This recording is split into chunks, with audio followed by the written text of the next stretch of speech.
যে চন্দ্রিমা উদ্যান একসময় মানুষের পদচারণায় মুখর থাকত, আজ সেখানে নেমে এসেছে অপার্থিব নিস্তব্ধতা। চারদিকের বাতাস আজ শোক আর বিষাদে ভারী হয়ে আছে।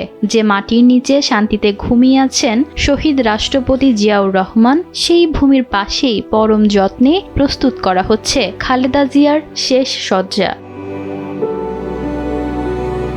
একদিকে সারিবদ্ধ শ্রমিকেরা নীরবে বেগম খালেদা জিয়ার শয্যা খননে ব্যস্ত, অন্যদিকে উদ্যানের বাতাস ভারী হয়ে উঠেছে নেতাকর্মী ও ভক্তদের অশ্রুতে।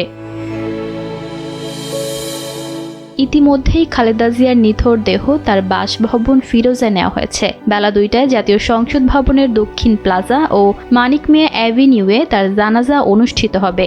জাতীয় মসজিদ বায়তুল মোকাররমের খতিব মুফতি আব্দুল মালিক এই জানাজায় ইমামতি করবেন।